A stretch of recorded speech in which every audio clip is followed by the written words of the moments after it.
in men, heart attacks present in a very classical way, the way that we've been taught on the media, we've read in books. In other words, there's this crushing central chest pain that might radiate up into the jaw and typically down the arm, typically the left upper limb. And that's the classical presentation in men. So if a man experiences those symptoms, it's very likely that the man will recognize that he's probably having a heart attack. Mm-hmm. And equally, bystanders at work or family members who are witnessing the event are also less likely to question him and more likely to encourage him to call an ambulance and go to A&E. That's what happens from a societal point of view. But look at the situation for women. So women, when they have a heart attack, they tend to present differently. So sometimes the symptoms could be just fatigue. Sometimes they could have sudden onset shortness of breath, and they could develop palpitations. Sometimes they just start feeling dizzy. Rather than having pain in their chest, they just feel a heaviness all over across the chest, on the back, on the shoulders, over the breasts, right and left side. Sometimes they just feel sweaty. Sometimes they just feel nauseous or they vomit. Welcome to the 51%, the podcast where we cut through the noise and get back to basics when it comes to women's health. Through expert insights and powerful personal stories, we help you tune in to what really matters. Your body, your well-being, your life. No one-size-fits-all advice, just real conversations to help you understand your health on your own terms. But before we dive in, I have a quick favour to ask. Please hit subscribe and join the 51% community on our website. It's free and it helps us grow, reach more women and create events that really speak to the health and wealth challenges we all face. And finally, just so you know, everything shared on this podcast is for information only. It's not medical or financial advice, and always speak to a qualified expert for support. Gabriella, welcome to the podcast. It is great to have you on.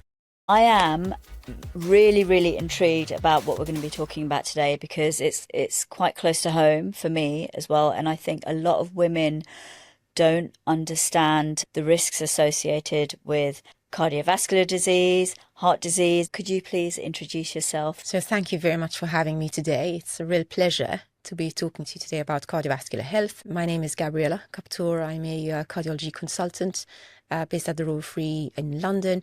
And I'm also an associate professor performing research at University College London. So it's a great pleasure to have this platform today and to be able to speak to a wider audience about cardiovascular health with a focus also on women's cardiovascular health, I think, which is so important. Yeah.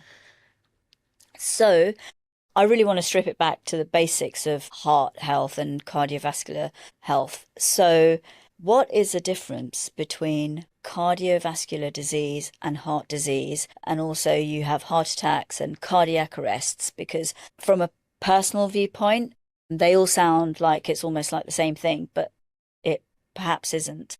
It isn't, of course.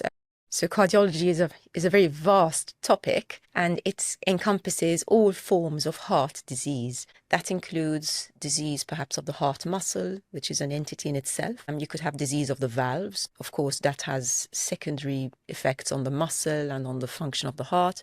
And there could also be disease affecting the arteries, the coronary arteries that supply the heart and keep the heart perfused with blood. And it's possible for disease to affect any of those areas. Disease of the heart can also be specific and only affect the electrics of the heart. The electrics being so important because they generate a heart rhythm, which we require for life. Any aspect of this machinery, this complex machinery, any aspect, any single component could go wrong, and that leads to some form of heart disease. But not all of it is cardiovascular. When we talk about cardiovascular disease, we are specifically referring to disease that affects the epicardial coronaries, so in other words, the large coronaries which supply blood to the heart, or also the smaller branches or capillaries that link to those epicardial coronaries. Cardiovascular disease nowadays is also considered to be a broader term and also encompasses the blood circulation in its entirety throughout the human body. So therefore, it includes things like narrowing of the arteries in the legs that can lead to painful gait, which we call claudication. It can also affect the vessels and the arteries that supply the brain, and that can lead to strokes or transient ischemic attacks. And so the cardiovascular system, the vasculature in its entirety, doesn't simply supply blood to the organ, which is the heart, but to the whole body. So cardiovascular disease is a very broad term. And usually when those arteries become furred up and they become clogged, that's usually because of a process which is called atherosclerosis. Atherosclerosis simply means sclerosis, in other words, sort of narrowing or furring up of an artery because of typically fat deposition or lipids. In other words, this cholesterol plaque which forms in the vessels. And cholesterol plaque can affect all the vessels around the body. It's not limited to the coronary arteries. Right. It can affect the vessels in the brain, the vessels that supply the kidneys, the vessels that supply the legs, so on and so forth. So it's a very diffuse process. And unfortunately, if you've got disease, atherosclerotic disease in the coronary arteries, you're also quite likely to have atherosclerotic disease in other places as well. You're likely to have atherosclerotic disease in the aorta, likely to have atherosclerotic disease going on in the brain, and also in the eyes and in the retinal arteries or in the legs. So it's usually quite a diffuse process.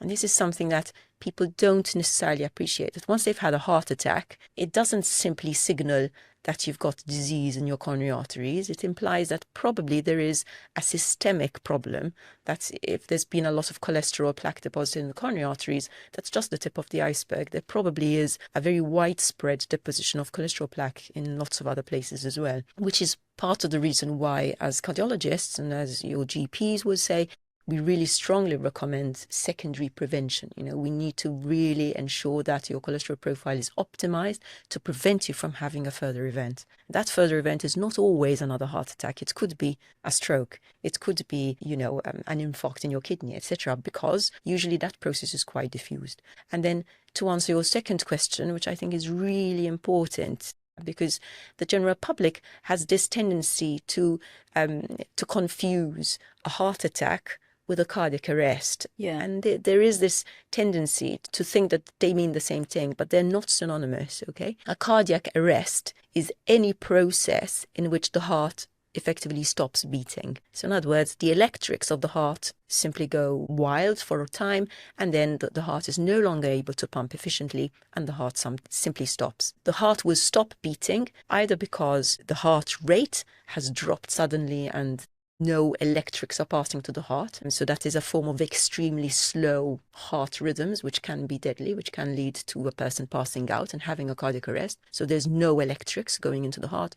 Or it could be the other side, or the other extreme. In other words, there's too much electrical excitation of the heart, and the heart is trying to beat at 300 beats per minute, and it's not physiological, it's not compatible with life, and the person has a cardiac arrest. And we call that a very dangerous heart rhythm, which is called ventricular fibrillation. Now, so that is a cardiac arrest. The cardiac arrest is when the heart has stopped beating because the electrics have ceased to function. But what caused that electrical instability or that electrical problem, that is the crux of the matter. Sometimes it is caused by a heart attack. So when a person has a massive heart attack and there's a huge amount of heart muscle injury, or even a not so huge amount, but it's in a very critical spot, the heart muscle there dies very suddenly. There's no oxygen being supplied to it, and the heart muscle therefore becomes a site for abnormal electrical activation. And those people who have a sudden cardiac arrest, unfortunately, they will develop these dangerous heart rhythms where the heart wants to beat at 300 beats per minute. They go into ventricular fibrillation and they can experience a cardiac arrest. So the heart is no longer able to pump because it's just had a heart attack and this electrical abnormality has been triggered. And so they experience a cardiac arrest. But the cardiac arrest doesn't always have to be caused by a heart attack. So there are a lot of other processes within the heart muscle that can, in exactly the same way, trigger these abnormal heart rhythms. It could be that a person has a scar in their heart. It could be that a person has abnormal fat sitting in their heart muscle, which again is acting as a trigger for abnormal electrical activation. It could be that the heart muscle is suddenly very inflamed. For example, people who suffer what we call a myocarditis, an acute inflammation of the heart muscle wall. All these processes are abnormal. The heart muscle cells aren't happy. And whenever the heart muscle cells aren't happy, there's a much, much greater likelihood that they're going to trigger a dangerous and life-threatening heart rhythm. So you have to think of it as a cardiac arrest is something that's made the heart muscle very unhappy, and it's triggered a dangerous heart rhythm. And then on the other side of the spectrum, as I mentioned, there's also the situation where suddenly the heart does stop beating, and usually that occurs in people in whom they've got slow conduction, blocks, and these are people who unfortunately, for example, did not receive a pacemaker in time, so their heart just stops beating. Usually those we can anticipate as cardiologists. There are usually quite a lot of warning signs that the heart's electrical machinery is slowing down. Usually there are a lot of sort of warning signs and ECG abnormalities that can tell us that the person's heart is slowing down to a dangerous level, giving us time to implant a pacemaker as a sort of insurance policy, so that the pacemaker is there to prevent the heart from ceasing to beat. But the other situation where the cardiac arrest is caused by fast heart rhythms, those can be quite difficult to predict. And unfortunately, this is why sometimes they happen to people who are completely healthy, young people who are exercising, sometimes, at the peak of life, etc., because sometimes they occur very unpredictably. And we're still developing the tools in cardiology to be able to predict who are really these people at risk of these kind of abnormal heart rhythms. Yeah. Well, I've got, in my head, I feel like I've got a million questions now from this. So just to be clear, a heart attack can lead on to a cardiac arrest, but not the other way around. Difficult. So theoretically, no, but there are some rare situations where a person could have a cardiac arrest for an unrelated, they don't have a heart attack to begin with. Have a cardiac arrest. In other words, their heart has gone into a dangerous heart rhythm and the heart has stopped beating. Sometimes when the heart recovers, if the heart recovers and the heart is still extremely weak and is not pumping, sometimes blood clots can form within that cavity because, of course, if the heart is not contracting and pumping well, blood pool will stagnate, particularly in the tip of the heart, which we call the apex. And if a blood clot forms there, the minute the heart does start to pump properly again, that blood clot will disintegrate and will shoot off into the general circulation. There is a possibility, theoretically, that when it does so, fragments of blood clots can then enter into the general circulation, causing strokes, but also causing a secondary heart attack because those tiny blood clots can then go into the coronary artery. So theoretically, a person who's recovering from a cardiac arrest is still in a vulnerable state.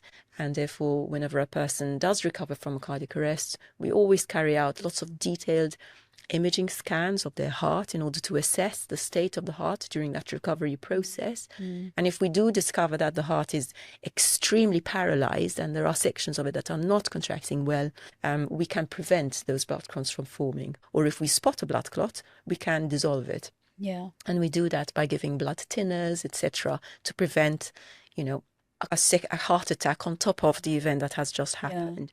So I hope that answers your question. So it's not a typical scenario, but in medicine, which is quite complex, these things can happen. Yeah. And of course, it varies from person to person as well. Everyone is an individual thing.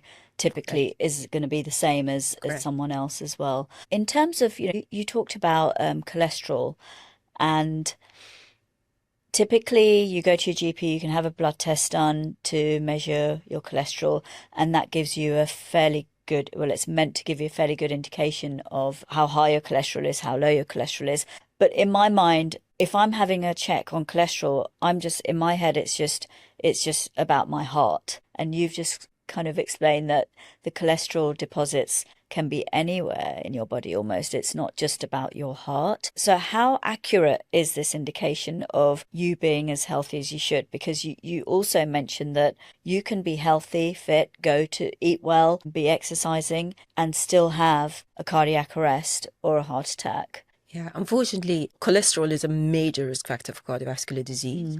And we know that cholesterol is modifiable, it's true, through diet and exercise, but there are a certain number of people within communities who have a really high cholesterol level in spite of being extremely healthy, being athletic and being fit, never smoking. And that's because of their genetic makeup. So we know that there are certain genetic faults which people are born with that they have unfortunately no control over, that will produce very high cholesterol levels, regardless of how much exercise they do and how carefully they diet, etc.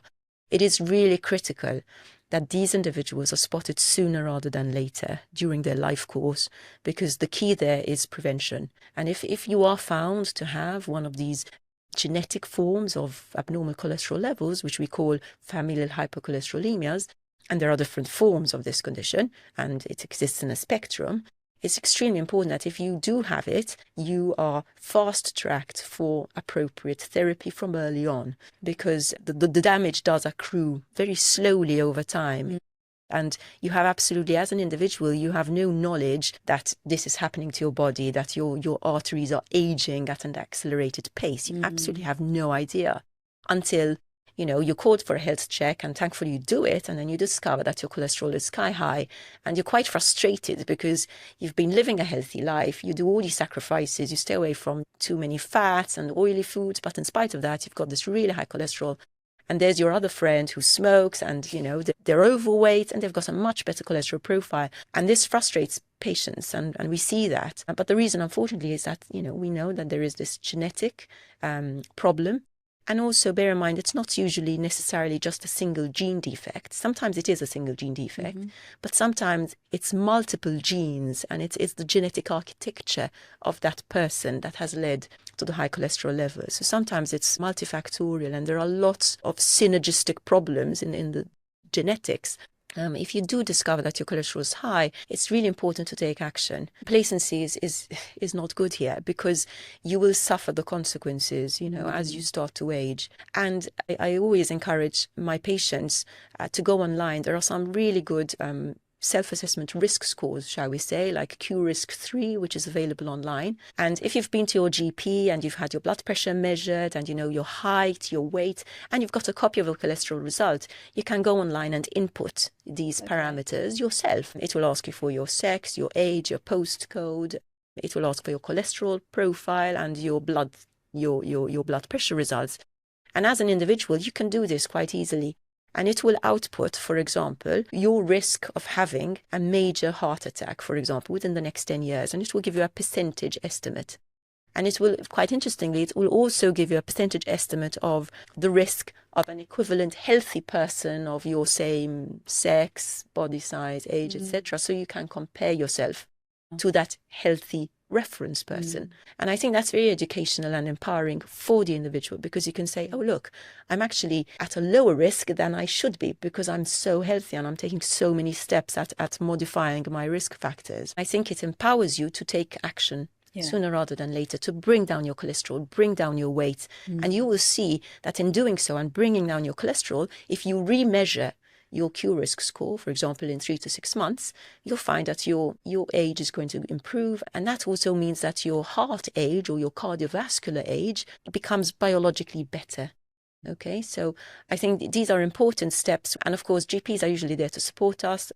They are very well aware of these tools, and they can teach you how to measure your own risk so that you can keep track. And I think that is so important. You mentioned on the cholesterol side of things, it's so important to really check your cholesterol levels every year. And if you're putting in the steps, if you have slightly higher cholesterol and you're, like you said, you're taking the steps to improve your diet, move more, exercise, reduce your stress, all these things, and your cholesterol is still creeping up, that's a point where you go back to your GP and say, I'm doing all these things and yet my cholesterol is going up. I need to perhaps have some further tests, right? Correct. So I think the approach is, if you are concerned about your cholesterol and you're not seeing the results that you're expecting, you should always speak to your GP or to your cardiologist. Very often there are certain thresholds for what we want as clinicians, what we want our patients to achieve. And very much those thresholds depend on your previous baseline risk and your cardiovascular risk factor profile. We take into account your family history of premature coronary artery disease in your family members.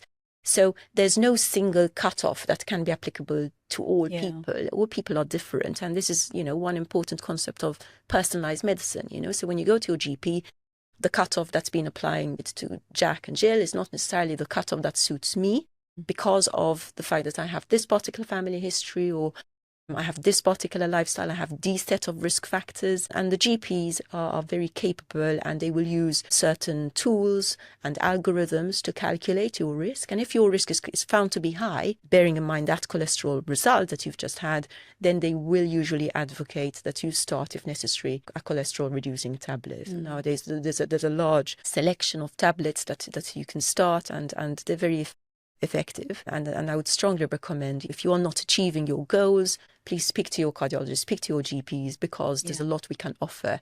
And as I said, acting sooner rather than later is really important. Of course, cholesterol is only one aspect of cardiovascular health. There's a lot more that, needs to go into it, and that includes, healthy lifestyle. In other words, not smoking, not vaping, consuming alcohol just in moderation and socially, exercising. And the exercise, people underestimate the role of exercise. They say, well, I walk to work, I do all the chores, I'm always going up and down the stairs at home, I'm always busy, I'm always on my feet, that's my exercise, that's it. The truth is, it's not. We do need to engage, particularly as we start to age, and, we've hit 40 years and we're older, we're getting older.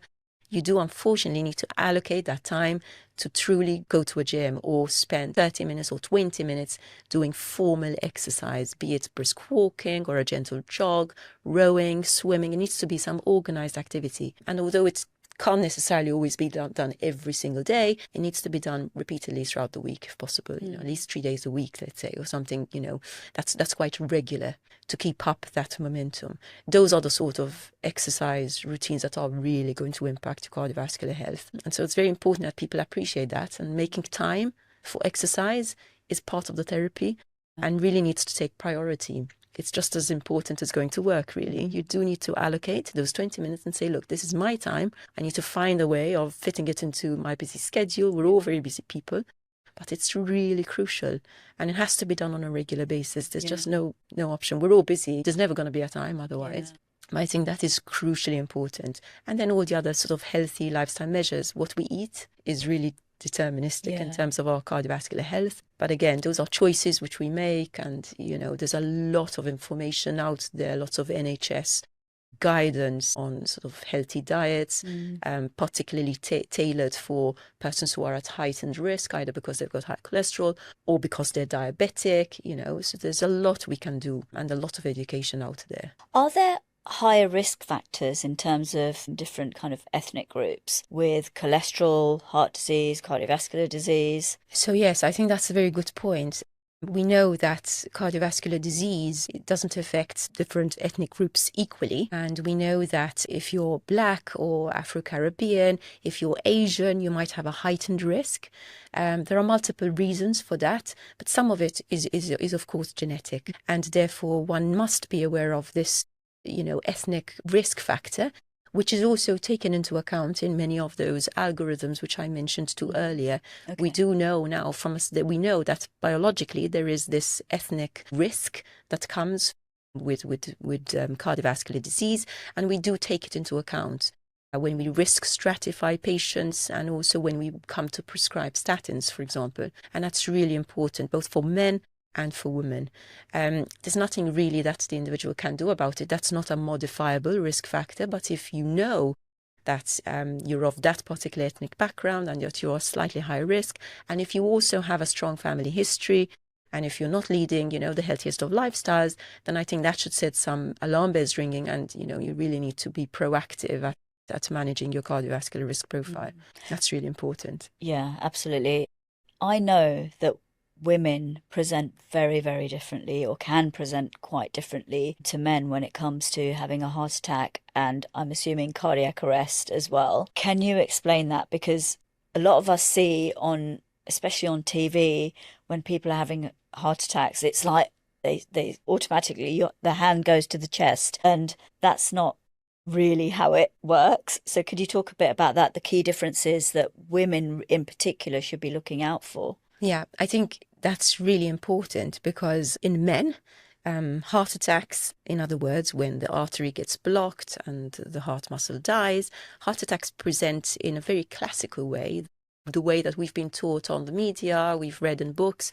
In other words, there's this crushing central chest pain that might radiate up into the jaw and typically down the arm, typically the left upper limb. And that's the classical presentation in men. So if a man experiences those symptoms, it's very likely that the man will recognize that he's probably having a heart attack. Mm-hmm. And equally, bystanders at work or family members who are witnessing the event are also less likely to question him and more likely to encourage him to call an ambulance and go to A&E. That's what happens from a societal point of view. And that's right. But look at the situation for women.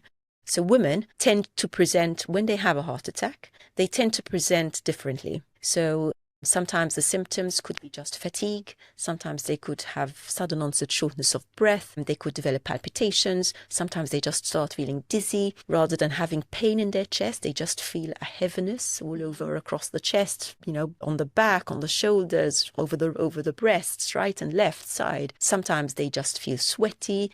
Sometimes they just feel nauseous or they vomit. And these are the typical symptoms of a heart attack in a woman. They are not atypical symptoms, which is what they used to be called previously, but we do now know that women can present with heart attacks in these ways. And usually it's a mixture of all these symptoms put together. Now, of course, the women aren't necessarily aware that they're having a heart attack, so they are very likely to dismiss their symptoms. They're going to say, oh, I'm just feeling tired today, I'm overworked, this is all stress related. And equally, the bystanders are not likely to question them. They're going to say, oh yeah, you're probably right. And nobody's really going to advocate for that woman and say, listen, I think you should err on the side of caution and call an ambulance, go to A&E, get help. And unfortunately, therefore, there is this bias, okay? There's this presentation bias, which is invariably going to put women at risk. In fact, women tend to present much later than men. We know this from a lot of research, so they tend to present later. When they come to A&E, they have a 50% probability of having their heart attack misdiagnosed or missed when compared to men, simply because they're not presenting in the classical way.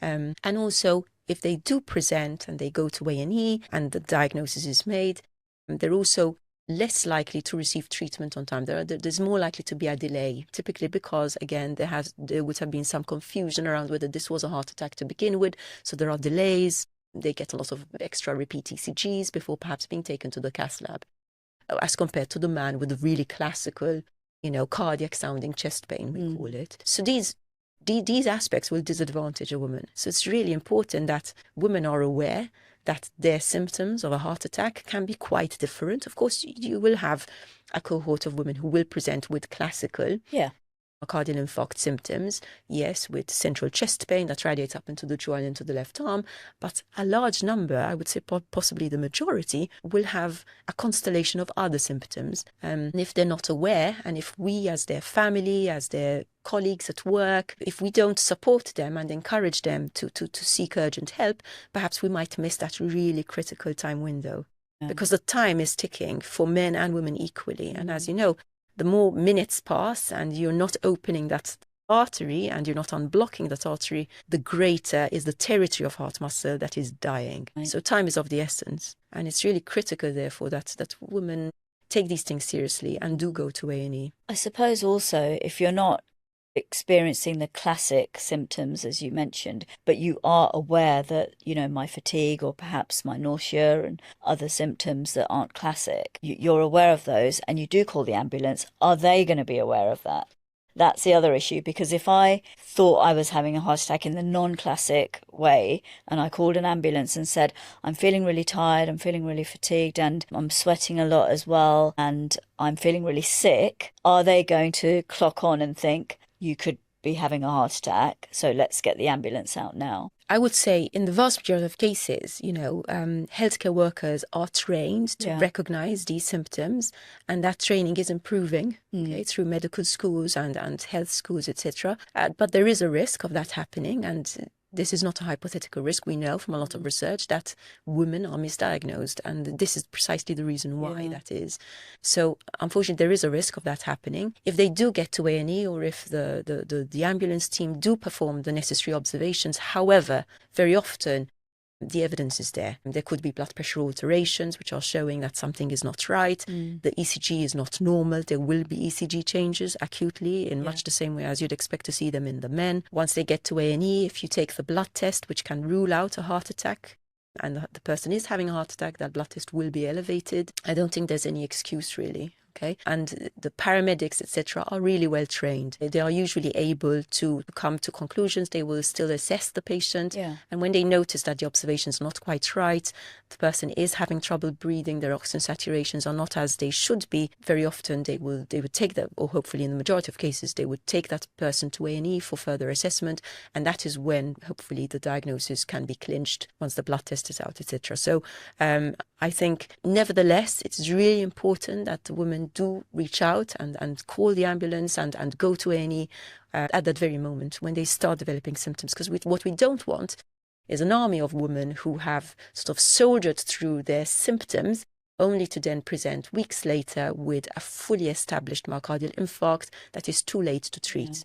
And unfortunately, that continues to happen in all the NHS trusts across the country. You know, this is a phenomenon that keeps happening. Women present sometimes weeks later, days later, oh, because I had this really bad episode, but I thought it was just, I thought I was just coming down with the flu. I thought I was just stressed. I had a lot of things going on. We're moving house and I was carrying a lot of heavy boxes, etc. And they dismiss that. And then looking back, we as cardiologists can go back and say, oh, look, looking at the timeline of your blood test and the evolution of your ECG changes, it looks like you probably had a heart attack on that date. And we are now seeing the consequences. And consequences are usually quite bad, because if the heart attack happened and you haven't treated it, then that territory of heart muscle is most probably dead. It can't be salvaged, and that will cause a weakness in the heart muscle and lots of other sort of late complications. So you can have a heart attack, and obviously it would be a fairly mild one. Otherwise, it would, if it's that serious, you'd probably, I'm assuming, be in a very bad state. But you could explain that one. But you could miss a heart attack. Women could have had a heart attack and not known about it and just carried on with their daily life. Yes, so that's a very common phenomenon, particularly with women, and we call it MINOCA. So it's myocardial infarction with no obstructed coronary arteries. And we see that quite often, particularly in women. Almost 70 to 80% of cases will be women. And we discover that usually when we perform sophisticated imaging scans of their hearts, and we can see that there is actually a scar, a souvenir from an old heart attack. How old, we don't know. But there's definitely been a heart attack during that woman's life course. And of course, she wasn't aware she was having a heart attack. I'm sure she was symptomatic at the time, right? So something would have happened. So she either felt a bit of tightness, which they dismissed, or she was very short of breath. They go up in bed and say, oh, I need to rest, I'm not feeling well. And sure enough, they'd be having a heart attack, unbeknown to them. And you are right in saying that when they are sort of mild, they sometimes survive it and don't really have any long-term consequences, okay? But there are other situations where they do come in, as I said, after 2 to 3 weeks in acute heart failure because of a missed heart attack. And those are usually very, very sick hearts, which are then very difficult to mend because, so much time has elapsed and there's very little which one can do. I mean, there are always options, but it becomes more complex. Understand? So the key is always to treat the heart attack as soon as it's happening, and time is of the essence. So MINOCA, it's a phenomenon. We see it, and sometimes we can also do an angiogram on these individuals and find that actually there's no visible blockage in any of their arteries, but that could be due to a number of things. It's either because there was a blood clot that originally caused the artery to close off, and then that blood clot dissolves automatically and spontaneously so that the artery is recanalized and it opens again. So there are a lot of possibilities for why that is. But it's still an important event. These people are still carrying scar in their heart. Are there differences in knowing when you're having a cardiac arrest compared to a heart attack with women? Because obviously it seems like a cardiac arrest is a lot more, it's more dangerous, I guess. Yeah, so a cardiac arrest is a very catastrophic, life-threatening event. And if you have a cardiac arrest, your chances of surviving are very small, particularly if, you're not rescued by somebody who's experienced in delivering cardiopulmonary resuscitation. Even if you arrest in a hospital setting, even then, the chances of, complete recovery at least are also still quite low. I bear in mind that when a cardiac arrest happens, the heart has stopped beating effectively. So there's no blood supply going to the brain. So brain damage will begin from the moment the heart stops beating. So the sooner you can start chest compressions in order to at least provide some reperfusion to the brain, the less the neurological damage. Okay, cardiac arrest survivors can be across, there's an entire spectrum of how one could survive a cardiac arrest. Thankfully, there are some great success stories, particularly when they receive excellent high quality bystander CPR, or else if they're in a hospital and they can receive emergency treatment. But what you do need to appreciate is that a cardiac arrest is a very unpredictable, sudden, catastrophic event, of which the person affected usually has no knowledge really that it's happening. Sometimes there are a few seconds where they feel a prodrome, they can feel something bad is happening, maybe a sudden, severe palpitation, or a sudden, severe bout of dizziness before they pass out, but then things just cascade extremely rapidly and the person has no control. And that's slightly different from a heart attack. The heart attack usually gives you some warning that, you've got some pain, perhaps some angina that's increasing in intensity, we call it. But equally, there are some cases, of course, and we all know of friends or families who've had sudden, unexpected heart attacks where the person just collapses on the floor. Yeah. And that's usually because one of the main arteries gets blocked suddenly, and that leads complete, starvation to a large chunk of heart muscle wall, which then triggers that rhythm, that dangerous heart rhythm. So these events happen like a flash. So there's no time really. The minute that artery blocks off, the big artery blocks off, a whole section of heart muscle dies, or becomes starved of oxygen, and immediately after that, the abnormal rhythm starts. So they all happen sort of on top of each other, but they are distinct biologically. Do you understand? So they are slightly distinct mechanisms. So yes, so we are talking about this is a catastrophic presentation, as I said, and the outcomes of that presentation, partly if it's a cardiac arrest, very much depends on where you are, how close you are to advanced life support, to a defibrillator, and how well your neighbors, the people around you, are able to deliver life-saving CPR. Yeah, that is definitely an extreme. But I just, wanted to know whether there are differences in a woman having a cardiac arrest and a man having a cardiac arrest, but it sounds like not really. Yeah. In terms of women going through different stages of their life, now you talked about fatigue, nausea, and then also there's reflux, which could be something else. Some of these symptoms are pretty kind of perimenopausal symptoms as well. And a lot of women can get confused with, is this just perimenopause or is this something in addition to perimenopause? Could this be a heart attack? How do you even distinguish between those two? Because there's a lot of information now coming out about perimenopause, but then I wouldn't necessarily think I'm really tired. In my head, I'm thinking I'm perimenopausal, I'm feeling really tired, but it could be something else. Well, I think, first of all, it depends on the individual, and, the woman needs to understand what her patterns are. And if you notice that something's really not right, and doesn't fit with how you're generally feeling. If it's just a little bit of fatigue, that's probably not a heart attack. But if you feel sudden onset of fatigue, which is unexplained, you're gasping for breath, you're feeling very dizzy, you're nauseous, perhaps there's a slight heaviness in your chest, and it's worse when you try to exercise. If you try to go up the stairs, it's much worse. If you sit down, it gets better, and there's therefore that exertional component. Then there's a good possibility that this could be a type of heart attack or a prodrome or a type of angina. Yeah. So I think you do need to take it within that context, which is why taking a good history as a clinician is so important. And to answer your question, I think the perimenopausal symptoms could be there, but I think, if you take a proper history from a woman, you should be able to distinguish and disentangle the two. Particularly because, as I said, if it's cardiovascular, usually there are important red flags, and those relate to, for example, the exertional component. So when you try to exercise your heart, your symptoms will get worse. And also, it's not usually just a single symptom. It's usually a mixture of things. And those are the sort of things that you do need to reach out to your GP, speak to your cardiologist, do the necessary tests. And nowadays, there are a whole set of non-invasive, very accessible scans and tests that we can do to see whether the woman is suffering from angina or ischemia. And this is particularly important because in women, particularly, not all types of angina are related to blocked arteries. They still have ischemia, and we call it INOCA, so it's ischemia with no obstructed coronary arteries. And this is a problem because sometimes women do report chest pain when they exercise, etc., But then they go to their GPs, they have an angiogram, which is the invasive test where they place catheters through the wrist or through the groin in order to look at the arteries.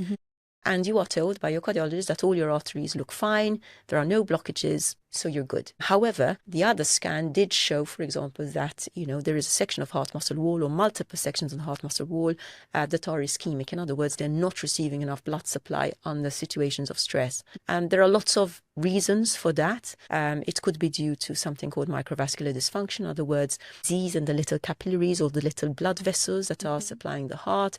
It could be due to diffuse disease of the coronary arteries, or it could also be due to endothelial dysfunctions with how the muscles in the small arteries are behaving. And sometimes they go into spasm and they squeeze the arteries more than they should. These situations will cause angina-type symptoms in the woman. We call it ischemia. So there is definite ischemia. We can see on the imaging scan that there is convincing ischemia, but the arteries look fine. And, up until recently, such women used to be dismissed and say, look, you've got nothing. Don't complain. You've got nothing wrong with your heart. We now know that's not true. We now know that there is a distinct pathology of the heart. We call it INOCA, ischemia with no obstructed coronary arteries. And we also know from quite a lot of emerging research that women who suffer from INOCA, it's not a benign condition. It is associated with more hospital visits and hospitalizations. It impacts their quality of life and can also have downstream risks associated with it. So it's not a completely benign condition. So, persons with INOCA should still go to their GP and should still have very rigorous screening for their cardiovascular risk. And we wouldn't, for example, stop statins just because your arteries aren't blocked. You still need to consider taking statins if that is important. If there's some diffuse coronary disease, you should probably still take your medication. So I think that's really important to understand that in women in particular, they tend to suffer from conditions that affect their coronaries and their heart, which are much rarer in men. These conditions like mynoca, INOCA, they are so much more prevalent in women than they are in men. 60-70% of them are going to be female sufferers. And it's therefore really important that cardiologists are aware of this. And of course, they are being trained now to understand these new diagnoses, but also GPs and allied health professionals, etc., in order to truly support women's cardiovascular care. And I think that is really important. Yeah, absolutely. You mentioned, angina and having an angina attack, and obviously there's stroke as well. Can you talk a little bit about that and how that might present in women? And it may be similar to men with those things, but I don't think there's a huge understanding on having an angina attack and having stroke as well, because they are other areas of kind of heart issues. Absolutely. So angina is just a term that we use as clinicians to describe chest pain on exertion. So any person who's experiencing pain in the chest with exercise, by definition, we call that angina. Okay, so angina is just a descriptive term. Does it have to be with exercise, or can it be just sitting there like this? That's right. So it's got to be with some form of exertion. Right. That is usually physical exercise. However, angina can be precipitated by cold weather, for example, because it is a stressor. It causes vasoconstriction, so it will cause acute narrowing of your arteries peripherally, and it can kind of affect your blood pressure and produce extra strain on the heart. So anything that strains the heart can unmask angina, and that includes stress. So if you're very stressed and you're worried about something, that can cause you to have a sympathetic, it can activate your sympathetic nervous system, it can lift your blood pressure, make your heart beat faster. That can act as a sort of artificial stress test. It can unmask angina. Pregnancy is a natural stress test. Okay, sometimes women present with angina during pregnancy because the heart is under so much extra strain and it unmasks new exertional type hypertrophy. So what I would say is it's not necessarily always with exercise, but I would say with some form of exertion. Okay, that can also be a surrogate of, strain to the heart. And that's kind of chest discomfort that comes and goes is very classic of something possibly wrong with the coronary arteries, and that's a classical description. But as I mentioned, anginas are much commoner and classical manifestation of coronary disease in men than it is in women. Right. Okay, so this is why, as I said, men tend to present sooner, receive treatment earlier, correct the diagnosis first time, And there is this presentation bias because of this concept, angina. So people really understand it and they embrace it. With regards to stroke, presentation for stroke can be very varied. It very much depends on which brain territory has been affected and what consequent damage is going to happen. Sometimes it can present with weakness of a limb or more than one limb. It can sometimes present with facial asymmetry. So there's a bit of paralysis or weakness on one half of the face. Sometimes it could present with sensory abnormalities in the arms or in the legs.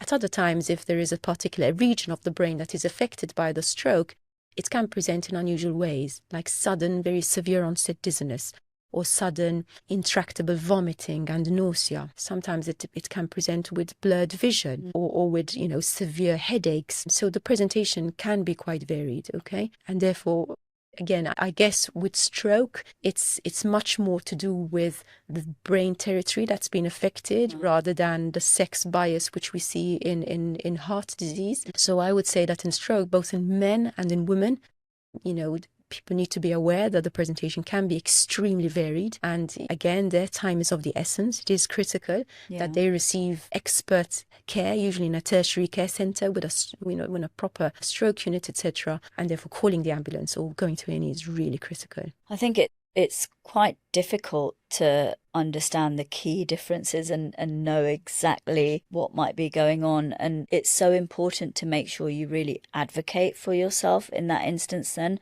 In terms of advocating then, if you feel like you're being dismissed, if I say, for example, I'm feeling tired, I'm feeling a bit sick, and it's really quite full on and it's intense, and I'm being dismissed as you just need to rest, maybe have a paracetamol or something like that as an example, how do I really push for, no, I think this is something serious and I really need to be checked out, but with your GP and if you are at the end of calling for an ambulance? Yeah, I think I can't overestimate how important that is, okay, that women really do need to advocate for their own health. Also because, as I mentioned in the beginning, the public doesn't necessarily appreciate, that the presentation can be so different.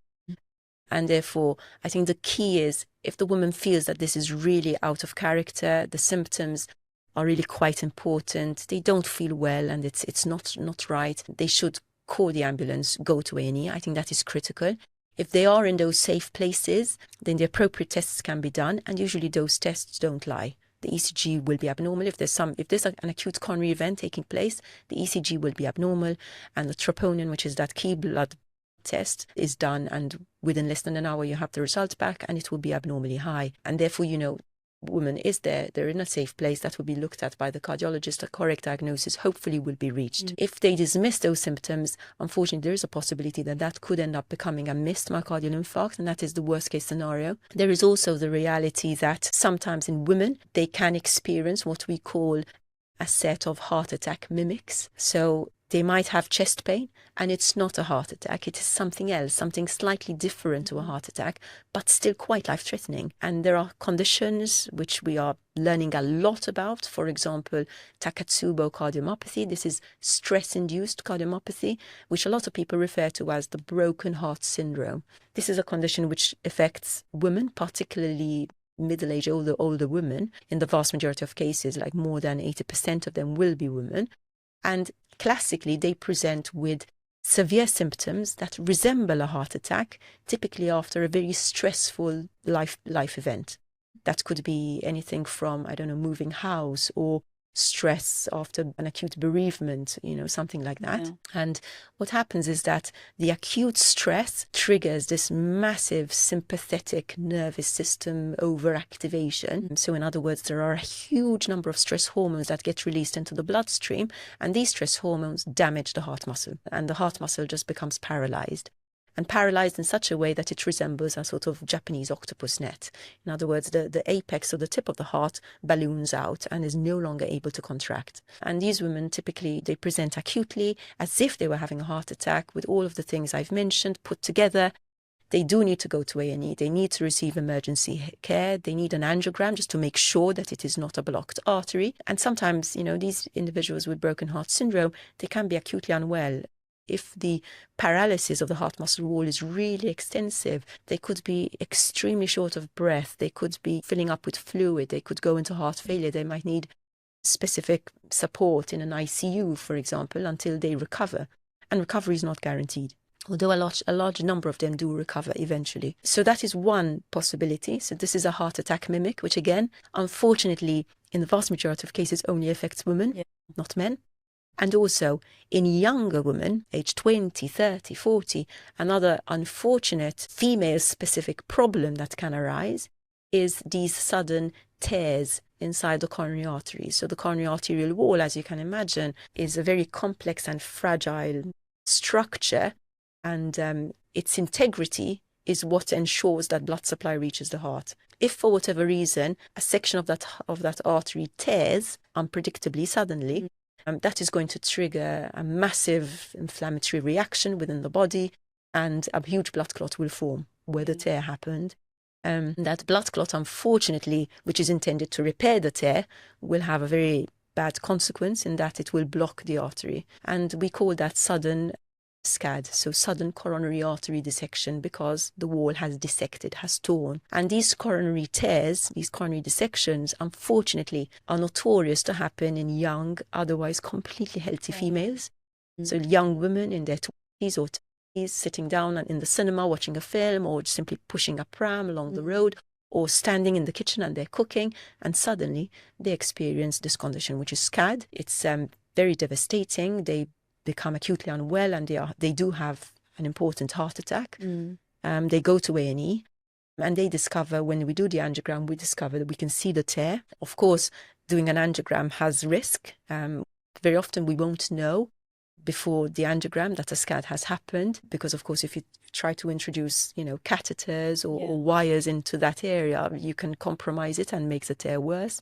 But of course, the cardiologists are very experienced. Okay, when they suspect a SCAD, they will try to do the safest thing, which is they'll try to image the heart from the outside, for example, the CT scan, in order to try to visualize the tear. And very often they don't touch it; they leave it alone, and they try to wait for it to heal spontaneously. But the consequence for the women are quite important. And these, bear in mind, as I said, they start off as being completely healthy, and suddenly they're in hospital being treated for what appears to be quite a substantial heart attack. Sometimes they've got children at home, they're young, they could be university students. And there's still a lot we don't understand about this condition, about SCAD. We know that it's more common in pregnant females. There's some association with a muscular condition called fibromuscular dysplasia. And we know that hormones are also important, but it's shrouded in mystery, and some of the triggers are still quite elusive. But there's a lot of research, and there are some important sort of national registries that are collecting data, because it's also quite rare. So therefore, women, particularly in the UK, who have a SCAD, they usually go into a registry nationally, which is trying to inform us about exactly what is happening and why these things are happening, so that we can hopefully prevent them from happening in the first place. So as I said, it's quite complex for women presenting with chest pain. It can be a lot of things. If it's not chest pain, it's even more complex, and therefore I think it's really important, and I can't underline this more, and that women really do advocate for their health. Does the risk of having a heart attack or disease, heart disease, cardiovascular disease, increase during a woman's life when they're going through perimenopause and postmenopause?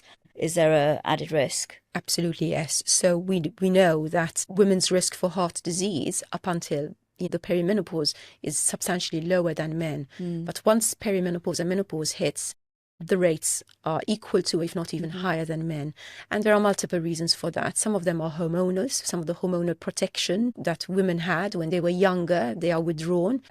Also added to that is the fact sometimes there are lifestyle changes with perimenopause and menopause, particularly around perhaps some weight gain that comes with, increasing age. And that weight gain can act as an important new cardiovascular risk factor, which that woman did not have in her younger years. So I think all of those things put together, they can truly affect the cardiometabolic profile of a woman. And the cardiometabolic profile of a perimenopausal and a postmenopausal woman can be quite different to what they were when she was younger. And that needs to be addressed head on. So It's really important that women who are approaching the menopause or experiencing perimenopause, etc., they really need to invest extra into their health and the cardiovascular well-being. And that's not easy. As I'm sure you know, women are having families later, they're postponing sometimes having children, etc. And by the time they're in their 40s or their 50s, they're at the peak of their career, but they also have to juggle a lot of additional sort of family and other sort of commitments. So that's not a very convenient time to suddenly be putting on weight, to having problems with cholesterol that never existed before, having newly discovered high blood pressure. These are all extra sort of unnecessary things, but you can't underestimate them. And they're really important, and they really have to be taken seriously from early on. Because if you wait 5-10 years, etc., the harm starts to accrue. And it will be very accelerated. So it's very critical that women do allocate time to go to the gym, ideally every day. It has to be regular. It has to be, part of their diary. It has to be a calendar event sometimes. Because if they don't do that, the rat race of life will very soon catch up with them. And the odds are stacked against them. So once you hit perimenopause and menopause, you are going to gain weight if you just eat a healthy diet. That's no longer going to be sufficient. You do need to, consume and you need to expend a lot of energy in order to maintain that healthy body weight. And that the advantage of that regular exercise will cascade on all aspects of your life. It will benefit your mental health, your own well-being. It will lower your blood pressure. So it is therapeutic in lots of ways. It will lower your blood pressure. It will lower your cholesterol, makes you feel better in your own skin. And we also know that it's going to extend your life because it's a positive and proactive step. So I think all those things put together, that is the real way to combat perimenopause and face the menopause, by really integrating these lifestyle changes from early on and making sure they become truly embedded in your routine and what you do on a daily basis. I just want to get the important statistic in there as well. Where are we at in terms of women having heart attacks? It is the number one killer. I say killer, I know that sounds quite extreme, but for women. So it still is the number one killer for women. So, a lot of attention over the years, there's been a lot of attention invested on other diseases, of course, that affect women, but cardiovascular disease still remains one of the main cause of death in women. And therefore, thankfully, research funders are appreciative of that. And there are lots of initiatives at the moment to try and better understand the cardiovascular risk factors for women, and also to study those underserved populations, women with INOCA. There's a lot of research and a great motivation by the research communities, by cardiologists, clinicians, and also by patients to dedicate their time and voluntarily self-recruit into these clinical trials. And on that note, it's really important that women, on top of all the work that they have and all the responsibilities that they have, we really make a plea for them to dedicate some of their time to volunteer in research, because ultimately the research needs to reflect women's health. And there's been a huge selection bias, a legacy of selection bias against women in most of the large, cardiovascular trials over the last several decades, because it seems naturally easier for men to be recruited into trials, okay? And there are lots of reasons for that. But the problem is that, if you look at some of the big trials, for example, historically looking at cholesterol use in populations, only 30% or 25% of those populations were women, which means that the bulk of our clinical evidence that we use and the GPs use to guide the decisions, etc., a lot of that is based on data which is not really properly representing women. And the problem is that then there's a prescriber bias. Doctors don't feel as confident in prescribing, for example, statins to women as they do to men, simply because there isn't quite that much data supporting it. And that's just not right. We should be prescribing statins in exactly the same way to men and women, because women will benefit just as much. And in the perimenopause and the menopause, probably even more than men do. And the other issue is that, because women have been underrepresented in some of these large studies, a lot of the algorithms which predict a person's risk of having a heart attack or having a future stroke will disadvantage women. And inherently, women will always have a slightly underestimated risk as opposed to their true risk. Also because a lot of the sort of female-specific risk factors aren't taken account by any of these algorithms. And by that, I mean things like pregnancy risk factors. Had you had gestational diabetes? Had you suffered from preeclampsia during pregnancy? Those are risk factors, and none of these algorithms seem to take it into account. Equally, there are certain hormonal factors. What's your age at menopause? Do the women suffer from certain connective tissue diseases, which again will increase their risk?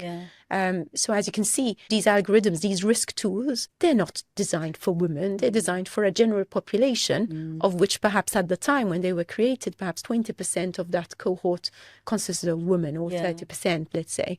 So it's really dominated by male data. And we don't want that. We want to deliver personalized, sex-appropriate care to women as we do to men, in exactly the same way, which means that if the woman is at risk and should receive a statin, that is prescribed at the right time and the right dose, that if a woman does have a heart attack, we don't misdiagnose it, we don't diminish her symptoms, we encourage her to receive timely care, and we try to reduce that door to balloon time as aggressively as we try to do for men. I think that's really important. You know, clinicians, cardiologists, healthcare professionals, we're all acutely aware of this problem, you know, this legacy problem with women's health and care, and we're all really actively trying to address it. But what we really need to do is to educate our women, because it starts from there. It starts from the women knowing that something's seriously wrong, something is not right in their chest, in their heart. They seek help in the correct way. And if it's an emergency, it's an emergency. You just call for an ambulance, you just go to A&E. Exactly. And if it turns out not to be that, then great. Yes, and there are... Absolutely. That's the best case scenario. Right. You know, it's not a case of, oh, it's probably not, and I don't want to waste anyone's time. That should not even come into it at all.